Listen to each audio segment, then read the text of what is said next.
pregação mais difícil de ser aceita pelas pessoas? Porque eu percebo que quando a gente fala de amor, de salvação, libertação, é uma maravilha, né? Quando a gente vai falar deixa eu lhe dizer algo. De mudança. O pregador mais popular dos Estados Unidos hoje talvez seja Joel Osteen, lá de Houston, lá no Texas.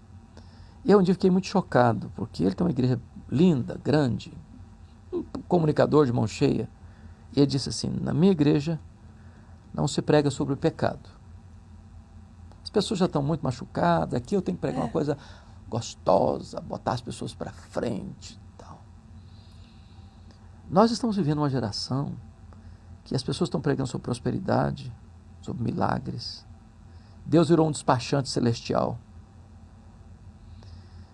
E não se escuta mais, via de regra, uma mensagem sobre arrependimento, sobre santificação, sobre a necessidade do homem se arrepender e crer. Então, essa mensagem não é popular. Nunca foi e nem precisa ser. O papel do pregador não é agradar os ouvintes. O papel do pregador é levá-los ao arrependimento para que sejam salvos. Então, eu acho que o que nós precisamos é ser fiéis, muito mais do que populares. E não ter medo de falar a verdade, né? Exato. De perder engajamento por causa disso, porque você pode perder engajamento, mas você vai estar proporcionando salvação para as pessoas, proporcionando transformação. Exatamente. Né? E eu percebi isso no começo das coisas que eu comecei a postar sobre a bondade de Deus, sobre o amor de Deus.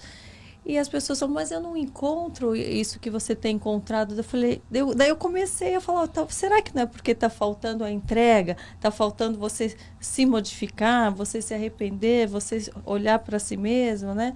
E as pessoas começaram a negar um pouco, a não gostar desse conteúdo. Eu falei, poxa, agora mesmo que a gente tem que falar. Senão, que sentido tem a gente pregar só a prosperidade, pregar só o amor e depois não encontrar aquela pessoa sendo transformada, aquela pessoa não vai encontrar aquilo que foi prometido para ela se ela não tiver sido alertada. Né? Não tem salvação se não há essa entrega, essa santificação. Sem arrependimento e fé não tem como. Jesus deixou isso muito claro para Nicodemos: se você não nascer de novo, você não pode ver o reino de Deus. Se você não nascer da água e do Espírito, você não pode entrar no reino de Deus. Então, só com um novo coração, uma nova mente, uma nova vida. E hoje em dia a gente tem que ser muito delicado ao mesmo tempo, porque as pessoas já encaram como um julgamento. Né? Demais, filho. Nós estamos vivendo uma época, Karina, muito sensível, até do ponto de vista jurídico no Brasil. Né? Muitas pessoas acham que se você prega uma mensagem incisiva, tratando da verdade, que isso é um discurso de ódio, que isso é um discurso que fere, que separa, né? Que machuca a suscetibilidade das pessoas. Né? Então, nós estamos vivendo naquela época em que, dentro do conceito pós-moderno, que a verdade é subjetiva, que a verdade é plural. Aliás, isso vem lá de Immanuel Kant, olhando a filosofia, né? Que escreveu A Crítica da Razão Pura. Então, até Immanuel Kant, a verdade era absoluta. Se há é verdade, o não há não pode ser verdade. Se luz é uma coisa, treva é outra coisa. De Immanuel Kant para cá, e cada vez mais, as pessoas estão pensando, diferente, não há é verdadeiro, não há também é verdadeiro. Porque a verdade é plural e cada um tem a sua verdade. A verdade é subjetiva. Você tem a sua verdade, eu tenho a minha. Não. A verdade é objetiva. É objetiva. Eu não posso jamais misturar essas duas coisas. Traz esse mundo de confusão, de perturbação, do politicamente correto. Sim. E aí os homens estão confortáveis com essa mensagem, mas estão indo para o inferno. A verdade fere, mas ela cura e salva, e liberta, e transforma. Para quem não está assim, numa posição de um comunicador, né? Como um pastor que está ali à frente, né? Recebendo as pessoas para poder falar sobre a palavra, para quem está convivendo apenas em sociedade, sem ter esse posicionamento para pregar a palavra, de que forma ela pode conviver, falar da sua verdade sem parecer que está julgando as pessoas, né? A primeira coisa... Ela deve esperar que procurem a ela para poder falar? Não, eu acho que acho que não deve esperar para falar, não. Mas eu acho uma coisa muito importante.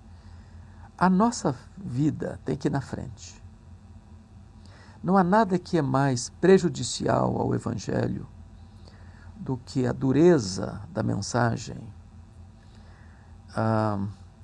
não acompanhada de uma vida coerente. A pessoa prega uma coisa e faz outra. Faz outra. Isso é um escândalo. Isso fecha portas. Então, as pessoas precisam ver no Evangelho, ver no pregador, na pregadora, no crente, aquilo que ele está pregando. Por exemplo, está lá em Ezequiel capítulo 2, versículo 8 até o 3, capítulo 3, versículo 3, Deus aparecendo para Ezequiel lá na Babilônia, mostrou um rolo para ele, escrito por dentro e por fora, disse: "Coma esse livro." Coma o livro. O que Deus está dizendo comer o livro? O que significa isso? Você vai pregar uma mensagem e você precisa saborear essa mensagem. Você precisa viver essa mensagem. Você tem que ter lá dentro de você antes de... Ela tem que estar lá encarnada em você, dentro de você. Você tem que respirar, comer, sentir, viver. Só assim você vai pregar com autoridade. Então o que acontece que as pessoas rejeitam? O legalismo. É duro com os outros e complacente consigo. Fariseu proclama uma virtude, ela é mentira. Aí as pessoas, não, esse tipo, você não quer não. Isso é propaganda enganosa. Isso é fake news. Tanto que eu ouvi até uma frase essa semana de uma artista que falou Jesus até que é legal. Falou assim: Jesus é legal, o que estraga é o seu fã-clube. Isso daí me chocou um pouco, assim, porque falei, poxa, se é para alguém ter fã-clube, é o reino dos céus, é o único que pode ter um fã-clube. Mas eu vi que ela falou como essa questão realmente da religiosidade sem uma vida que comprove aquilo, né? E o que é maravilhoso também, num contraponto disso, é que Jesus não quer fãs. Sim. Jesus não quer admiradores. Mas são os adoradores, na realidade. Jesus quer discípulos, né? Que o adorem em espírito e em verdade. Mas essa constatação dela, infelizmente, é um fato. É um fato. Acho que o maior obstáculo hoje para a pregação do Evangelho é o testemunho dos cristãos. Mahatma Gandhi disse certa feita, numa reunião, disse: "No vosso Cristo eu creio. Eu não creio no vosso cristianismo." Então esse é o grande problema hoje, é que muitas vezes a igreja está pregando um evangelho legalista, farisaico, duro, combativo, mas não vive o que prega. E a mensagem sofre as consequências por causa da falta de testemunho. São dois extremos, né? Tem a pregação que é dura, combativa, que não é vivida, e também aquela que é agradável aos ouvidos, mas também que não salva. Que não salva, né? Se você já amou esse trecho, você vai se inspirar ainda mais assistindo o bate-papo completo. Clica aqui.